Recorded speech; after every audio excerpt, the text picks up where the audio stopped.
मैं जब भी बल्ब को देखता हूं तो मुझे थॉमस अल्वा एडिसन की याद आती है।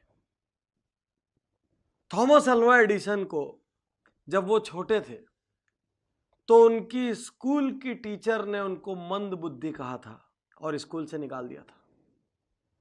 और थॉमस अल्वा एडिसन के माता पिता को कहा था कि हमारी स्कूल में हम इसको नहीं पढ़ा सकते, ये बहुत मंद बुद्धि है और आप इसको घर में पढ़ाइए।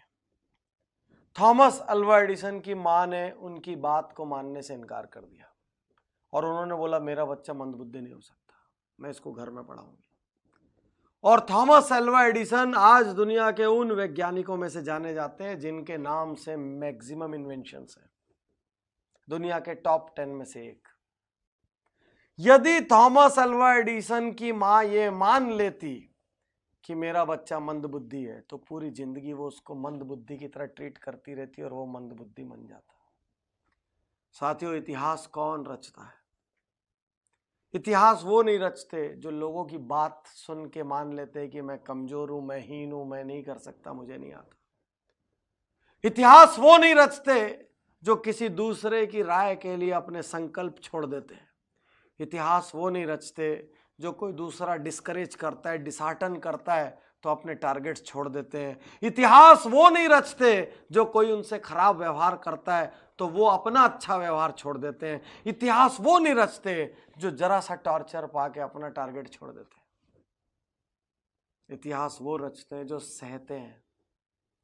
इतिहास वो रचते हैं जो खड़े होते हैं। अभी अभी एक शानदार फिल्म आई दंगल, आपने देखी होगी। गीता बबीता, महावीर सिंह फोगाट, कैसे इतिहास रचा।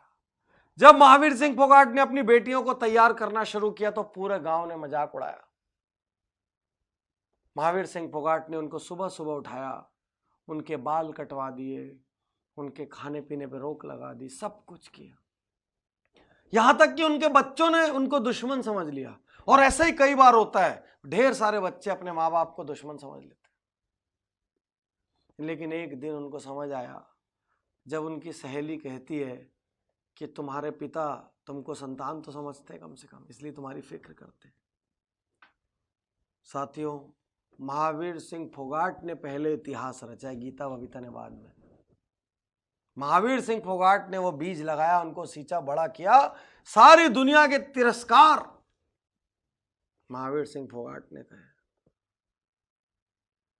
साथियों, आज आपका तिरस्कार हो रहा है कहीं और आप यदि उसकी वजह से हिम्मत हार के बैठ गए तो आप बड़े नहीं होंगे। भरी गर्मियों में जिस सूरज का तिरस्कार होता है, सर्दियों में उसी सूरज का इंतजार होता है। याद रखिए, आज तिरस्कार का मतलब आजीवन तिरस्कार नहीं है। इतिहास वो नहीं रचेगा जो लोगों की सुनेगा। इतिहास वो नहीं रचेगा जो टारगेट छोड़ेगा। इतिहास वो नहीं रचेगा जो हीन भावना में चले जाएगा। इतिहास वो नहीं रचेगा जो दूसरों को सुपीरियर और खुद को इंफीरियर समझेगा। इतिहास ये गलियां अपनी, ये रास्ते अपने, कौन आएगा अपने आगे?